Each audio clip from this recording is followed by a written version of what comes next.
नमस्कार दोस्तों, स्वागत है एक बार फिर आपके अपने YouTube चैनल जीवा स्टडी पर। मैं वरिष्ठ अध्यापक मुकेश कुमार जांगड़ आपका स्वागत करता हूं। तो अपन जो कलाम द्वारा आयोजित जो ऑफलाइन टेस्ट सीरीज आपकी राजस्थान थर्ड ग्रेड अध्यापक भर्ती परीक्षा जिसको अपन रीट मेंस कहते हैं वो देख रहे थे, और अपन जो नई वाली टेस्ट सीरीज है जो 2.0 उसका जो है माइनर टेस्ट 2 देख रहे थे। और यहाँ आज जो अपना टॉपिक है वो है अपना बाल विकास। और बाल विकास की अपनी 2 क्लास जो अपनी पहली टेस्ट सीरीज है ना पुरानी वाली, उसमें हो चुकी है और उसमें अपन ने हर चीज डिटेल से देख ली है। उसकी अलग से प्लेलिस्ट मैंने बना रखी है, इसलिए ज्यादा एक्सप्लेन नहीं करेंगे, बस क्वेश्चंस को थोड़ा सा अच्छे से देखेंगे। पहला क्वेश्चन है कि विकास के लिए निम्नलिखित में से कौन सा एक उचित है। विकास जन्म के साथ प्रारंभ होता है और मृत्यु के साथ ही समाप्त हो जाता है, हो सकता है, लेकिन आगे चलते हैं। विकास में सामाजिक सांस्कृतिक संदर्भ की भी भूमिका महत्वपूर्ण होती है, यह बात तो एकदम सही है, ठीक है। विकास एकल आयामी होता है, बिल्कुल नहीं होता है। विकास हमेशा बहुआयामी होता है। क्या होता है? विकास हमेशा बहुआयामी होता है। विकास अप्रत्याशित होता है। अप्रत्याशित मतलब उसको जो है भविष्यवाणी नहीं की जा सकती, तो यह भी गलत है। कारण कि विकास की भविष्यवाणी संभव है। विकास की भविष्यवाणी संभव है, ठीक है। बात आती है विकास जन्म के साथ प्रारंभ होकर मृत्यु के साथ ही समाप्त हो जाता है, तो यह बात भी गलत है। कारण है कि जन्म से पहले ही विकास स्टार्ट हो जाता है। जन्म से पहले ही विकास स्टार्ट हो जाता है, विकास शुरू हो जाता है, ठीक है। भ्रूणावस्था जो होती है उसमें ही शुरू हो जाता है, तो यह भी गलत है। तो उत्तर हो जाएगा आपका ऑप्शन नंबर 2, क्योंकि अपने को उचित पूछा था। उचित है आपका ऑप्शन नंबर 2। अगला क्वेश्चन, प्याजे के संदर्भ में पूर्व संक्रियात्मक चरण क्या है। पूर्व संक्रियात्मक चरण आपको पता है प्याजे का संज्ञानात्मक विकास का सिद्धांत, और इसको मैं वापस नहीं बताने वाला। कारण है कि अपनी 2 क्लास विकास की जो पहली टेस्ट सीरीज है उसकी हो चुकी है और अलग से प्लेलिस्ट में वो मौजूद भी है। उसमें मैंने प्याजे का जो संज्ञानात्मक विकास का सिद्धांत है प्लस में जो है प्याजे का जो आपका नैतिक विकास का सिद्धांत है, सारे सिद्धांत में उसमें जो है डिटेल से करवा चुका हूं आपको, ठीक है।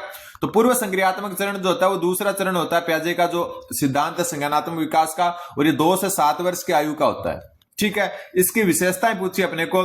संज्ञानात्मक विकास का दूसरा प्रमुख चरण है, बिल्कुल अभी बात कर चुके। इस अवस्था में बच्चे प्रतीकात्मक विचारों के उपयोग में अधिक परिष्कृत हो जाते हैं, लेकिन तर्क का उपयोग करने में सक्षम नहीं होते। यह बात बिल्कुल सही है। प्रतीकात्मक विचारों में तो जो है निपुण हो जाते हैं, लेकिन जो है तर्क करने में जो है अभी भी सक्षम नहीं होते हैं। तर्क करना, मौलिक तर्क करना कब सीखते हैं? प्रत्यक्ष तर्क करना कब सीखते हैं? इससे अगली अवस्था मूर्त संक्रियात्मक अवस्था में। तो दोनों के दोनों इसमें क्या है? सही है। इसके अलावा जो पूर्व संक्रियात्मक अवस्था में जीववाद पाया जाता है, यह भी मैं पहले बता चुका। निर्जीव वस्तुओं को सजीव समझना, निर्जीव को सजीव समझना, ठीक है। अपन जो है हर मतलब क्लास में हर टॉपिक में जो बार बार आता है उसमें डिटेल से कराएंगे तो खुद बोर हो जाएंगे, क्योंकि अपन पहले 2 क्लास में इनको डिटेल से देख चुके हैं। इसी में पाया जाता है अहम केंद्रवाद। क्या पाया जाता है? अहम केंद्रवाद। और अहम केंद्रवाद में क्या होता है? बच्चे को लगता है, बच्चा सोचता है उसका दृष्टिकोण एकदम सही है। बच्चा सोचता है कि उसका दृष्टिकोण सही है, मतलब खुद वो एकदम सही है, बाकी सब गलत है, दृष्टिकोण सही है। ये होता है अहम केंद्रवाद। ये भी पूर्व संक्रियात्मक अवस्था में पाया जाता है।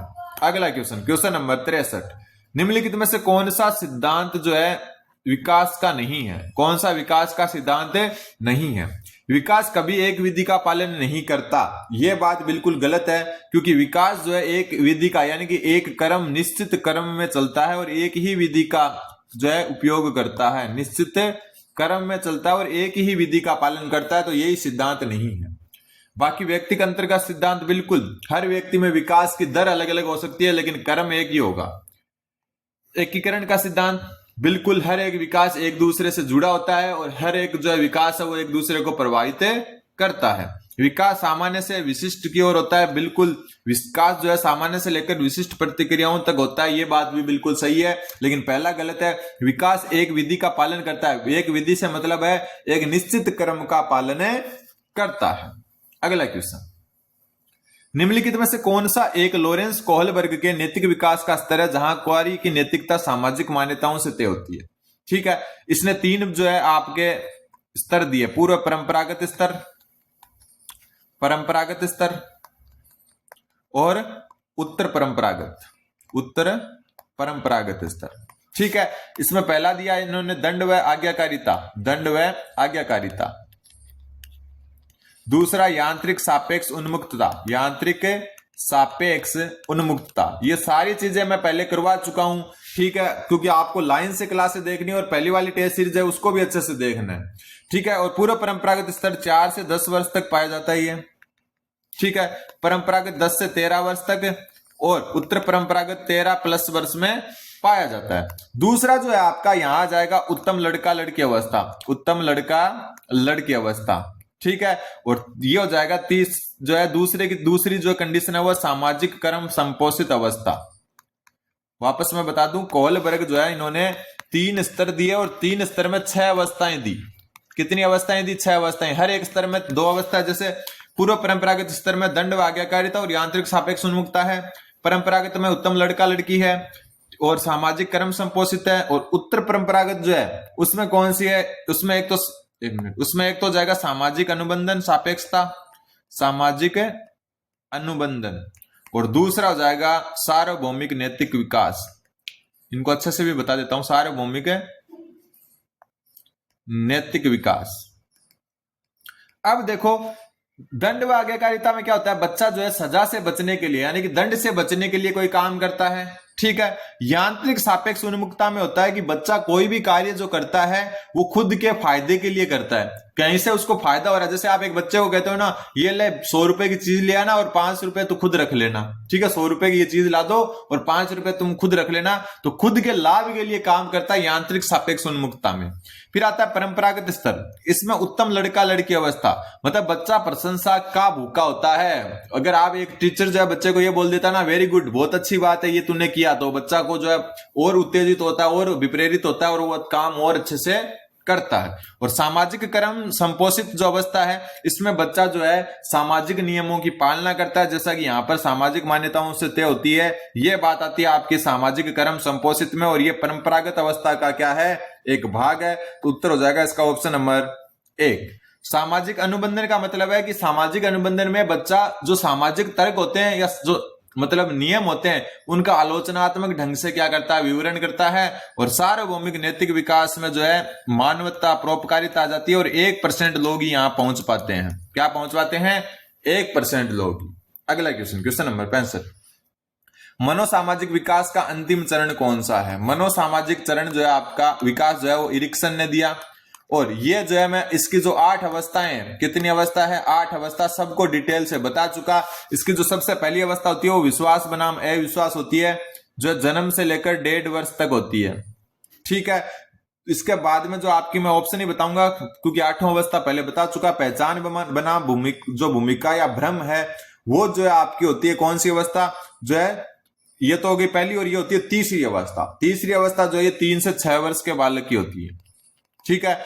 जननात्मकता बनाम स्थिरता, ये आपकी जो है 7वीं अवस्था होती है जो 35 से लेकर 65 वर्ष तक होती है। और अंतिम 8वीं अवस्था होती है अखंडता बनाम निराशा, ये 8वीं अवस्था होती है जो 65 वर्ष से ऊपर के जो है व्यक्ति की होती है, ठीक है। डिटेल से अपन पहले देख चुके, तो अंतिम जो चरण है वो अखंडता बनाम निराशा है। अगला क्वेश्चन है, पियाजे के अनुसार नैतिक विकास की अवस्था इंगित कीजिए। ये एक अलग क्वेश्चन है। अपन क्या करते हैं, पियाजे की नैतिक विकास की जो है 3 अवस्था पढ़ते हैं, नैतिक यथार्थता, नैतिक सापेक्ष, नैतिक समानता और नैतिक सापेक्षता, ये पढ़ते हैं अपन, ठीक है। ये अपन पहले अच्छे से जान भी चुके, लेकिन ये जो क्वेश्चन है ये थोड़ा सा अलग है।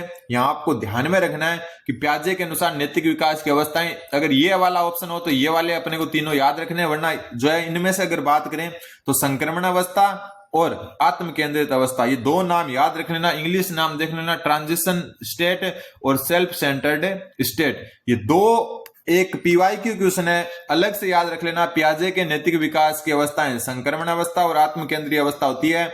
A और D उत्तर हो जाएगा, अलग से याद रख लेना। ये चीज अपन पढ़ते आए लेकिन ये चीज कम पढ़ते हैं अपन, तो इसका ध्यान में रखना है। क्वेश्चन नंबर 67, पूर्ण बाल्यावस्था से संबंधित समूह कौन सा? मतलब पूरा का पूरा बाल्यावस्था से संबंधित। समस्यात्मक अवस्था, समस्यात्मक अवस्था जो है किशोरावस्था होती है। क्या होती है? किशोरावस्था। तो पहला तो पूरा ही क्या हो गया? गलत हो गया, ठीक है। वीर पूजा, वीर पूजा भी किस में होती है? किशोरावस्था में, तो ये भी क्या हो गया? गलत हो गया। जीववाद, जीववाद अभी ऊपर पढ़ कर आए, निर्जीव वस्तु को सजीव समझना, तैयारी की अवस्था, बिल्कुल तैयारी की अवस्था। दल पूर्व अवस्था, बिल्कुल प्रश्न पूछना, जिज्ञासा होती है बच्चे में क्या क्यों कैसे वाला, तो ये क्या हो गया, सही हो गया। इनको भी अपन जो तीनों अवस्थाओं को अच्छे से देख चुके हैं पहले। अनुकरण करना, ये शेषवावस्था की बात है, किसकी है, शेषवावस्था की, तो ये भी क्या हो गया, कैंसिल हो गया। बाकी विद्यालय पूर्व अहम केंद्रवाद भी इसी में पाया जाता है, मिथ्या परिपक्वता भी इसी में पाई जाती है, लेकिन ये क्या हो गया, गलत हो गया। ऑप्शन 3 उत्तर हो जाएगा, क्योंकि इसमें जो सारी विशेषताएं दी हुई है वो पूर्ण बाल्यावस्था की है। पूर्ण मतलब पूर्व और उत्तर मिलाकर जो बाल्यावस्था है उसको पूर्ण बाल्यावस्था कहते हैं। फिर मंद बुद्धि माता पिता के बुद्धि संतान और बुद्धिमान माता पिता के मंद बुद्धि संतान का होना कौन सा नियम है। मैंने ये भी आपको पहले बता चुका है कि किसी जो है मंद बुद्धि माता पिता के बुद्धिमान संतान भी हो सकती है और बुद्धिमान माता पिता के मंद बुद्धि संतान भी हो सकती है, और ये नियम कहलाता है आपका प्रत्यागमन का नियम। और ये दिया था सोरेनसन ने। किसने दिया था, सोरेनसन ने। नोट कर लेना, क्या कर लेना, नोट कर लेना। अगला क्वेश्चन, क्वेश्चन नंबर 69। आमतौर पर गत्यात्मक कौशल की प्रक्रिया में यह देखने में आता है कि स्थूल कौशल का विकास सूक्ष्म से पहले होता है। इसे किस सिद्धांत से समझ सकते हैं। स्थूल और सूक्ष्म में थोड़ा सा अंतर मैं बता दूं, स्थूल और सूक्ष्म, इसमें क्या होता है, बड़ी मांसपेशियों का उपयोग किया जाता है, बड़ी मांसपेशियां, ठीक है। और सूक्ष्म में क्या होती है, छोटी मांसपेशियां का उपयोग किया जाता है, छोटी मांसपेशियों का उपयोग। जैसे अपन क्या करते हैं, एक बालक जो होता है, छोटा बच्चा होता है, उसको एक जो आप अपनी उंगली पकड़ाओ या फिर एक कोई हाथ में पेन दे दो तो वो पूरी हथेली से पकड़ेगा। धीरे धीरे अपन हथेली की जगह उंगलियों से पकड़ना स्टार्ट कर देते हैं। तो मतलब स्थूल में बड़ी जो मांसपेशियां उनका उपयोग होता है और सूक्ष्म में छोटी मांसपेशियों का। तो पहले जो है हमेशा जो है स्थूल विकास होता है, बाद में सूक्ष्म होता है। इसको क्या कहते हैं, इसको कहते हैं विकास का सामान्य से विशिष्ट का सिद्धांत। सामान्य से विशिष्ट मतलब कि सूक्ष्म मतलब एकदम हथेली से पकड़ रहे हैं, सामान्य विकास है, लेकिन धीरे धीरे उंगलियों से पकड़ने के पेन चलाना सीख जाता है, तो ये होता है विशिष्ट विकास। तो सामान्य से विशिष्ट इसका उत्तर हो जाएगा। अगला क्वेश्चन, 20वीं सदी बालकों की सदी है, यह बात किसने कही थी। तो बहुत इजी क्वेश्चन है, क्रो एंड क्रो ने कही थी। किसने कही थी, क्रो एंड क्रो ने कहा था कि 20वीं सदी बालकों की सदी है। अगला क्वेश्चन, बच्चे के शारीरिक विकास से संबंधित असत्य कथन बताओ। शैशव काल की बात हो रही है, शैशव अवस्था में जो है शारीरिक विकास जो है संबंधित असत्य कथन बताओ। ठीक है, बालकों की लंबाई वजन की मात्रा बालिकाओं से अधिक है। शिशु का वजन जन्म के समय लगभग 3 kg होता है। शैशव अवस्था में दांत निर्मित होते हैं। मस्तिष्क का 90% शारीरिक विकास शैशव अवस्था में होता है। तो अपने को शैशव अवस्था के बारे में असत्य बताना है। तो सबसे पहले अपन बात करें, बालकों की लंबाई वजन की मात्रा बालिकाओं से अधिक होती है। बिल्कुल सही बात है, बालिका होगी उसका वजन कम होगा और बालकों का वजन हमेशा ज्यादा होता है। कब, जन्म के समय। शिशु का वजन जन्म के समय 3 kg होता है, यह बात भी बिल्कुल सही है। कितना होता है, 3 kg होता है। शैशव अवस्था में दांत निर्मित होते हैं, बिल्कुल नहीं। 0 से 2 वर्ष की आयु में कोई दांत का निर्माण नहीं होता है। तो यह क्या हो गया, आपका असत्य हो गया, ऑप्शन नंबर 3। मस्तिष्क का 90% शारीरिक विकास शैशव अवस्था में हो जाता है, यह भी बात बिल्कुल सही है। अगला क्वेश्चन, सामाजिक एवं संवेगात्मक विकास साथ साथ चलते हैं। कौन कौन से, सामाजिक व संवेगात्मक विकास साथ साथ चलते हैं, ये कथन किसका है।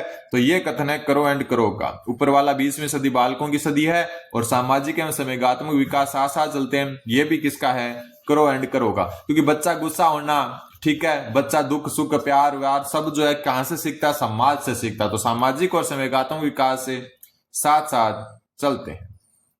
फिर अब ब्रूनर के संज्ञानात्मक विकास के 3 महत्वपूर्ण चरणों की पहचान कीजिए। निम्नलिखित में से इन चरणों का सही क्रम चेंज कीजिए। तो ब्रूनर के विकास के अनुसार जो है 3 अवस्था है। एक सक्रिय अवस्था जिसको अपन कहते हैं इनएक्टिव स्टेज। कौन सी, इनएक्टिव स्टेज। और ये जो इनएक्टिव स्टेज है आपकी, ये जन्म से लेकर 2 वर्ष तक की होती है, ठीक है। दूसरी अवस्था आती है आपकी कौन सी, प्रतिबिंबात्मक अवस्था। प्रतिबिंबात्मक अवस्था जिसको इंग्लिश में कहेंगे आइकॉनिक।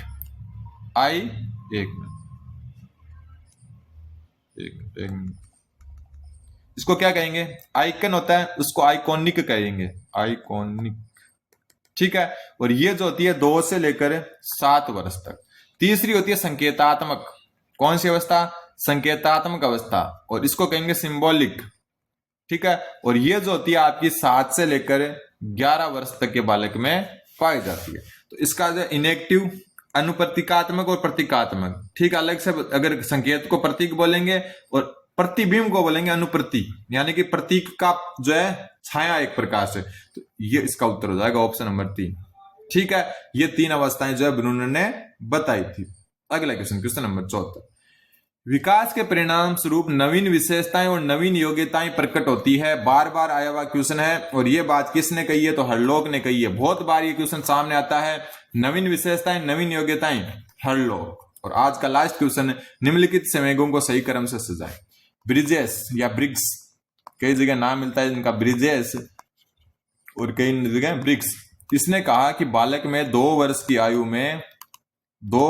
आयु में समस्त संवेगों का निर्माण हो जाता है। समस्त संवेगों का निर्माण हो जाता है। और ब्रिजेस ने जो है एक बात बताई कि जन्म के समय जो संवेग पाया जाता है वो पाया जाता है उत्तेजना। ठीक है, तो उत्तेजना तो सबसे पहले आएगा, उत्तेजना से पहले कुछ आ ही नहीं सकता। तो ऑप्शन के हिसाब से सिर्फ एक ही बच रहा है यहां पर। ठीक है, उत्तेजना जन्म के समय होता है, और 2 वर्ष में, यानी कि सबसे लास्ट में, सबसे अंत में, 2 वर्ष में या सबसे अंत में जो संवेग आता है वो आता है आपका हर्ष। कौन सा? हर्ष। एक आनंद संवेग है। आनंद संवेग आता है आपका 3 माह की आयु में। कितनी? 3 माह की आयु में। यह आपको थोड़ा सा ध्यान में रखना। एक संवेग जहां से क्वेश्चन आ सकता है, ईर्ष्या संवेग आता है 18 माह, यानी 1.5 साल में आ जाता है ईर्ष्या। ठीक है, क्रोध आ जाता है 6 महीने में। क्रोध संवेग 6 माह में जो है उत्पन्न हो जाता है बच्चे के जन्म से। तो ध्यान में रख लेना, उत्तेजना तो जन्म के समय हो जाती है। ठीक है, फिर आनंद जो है, आनंद आता है 3 माह में, क्रोध आता है 6 माह में, और ईर्ष्या आती है आपकी 18 माह में। एक आनंद जो है वो अपन देख चुके हैं, बाकी सबसे अंत में आता है हर्ष। ठीक है, तो ये जो अपने क्या इंपॉर्टेंट 15 क्वेश्चन थे। ज्यादा डिटेल इसलिए नहीं देखी क्योंकि अपन पहले ये क्वेश्चन कर चुके हैं, ये मतलब इसके जैसे क्वेश्चन। तो उम्मीद आपको समझ में आएगा। चैनल को नए हैं तो चैनल को सब्सक्राइब करें। धन्यवाद। जीवा स्टडी।